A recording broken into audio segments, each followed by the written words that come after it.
نوتدونی اولین فروشگاه نوت موسیقی در ایران.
سلام دوست من، شما پیشنمایش این آموزش رو مشاهده کردید.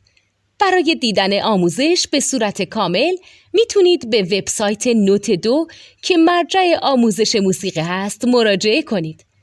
همچنین برای تهیه نوت موسیقی مرتبط با این آموزش هم میتونید به وبسایت نوتدونی که بزرگترین آرشیو نوت موسیقی در ایران هست مراجعه کنید.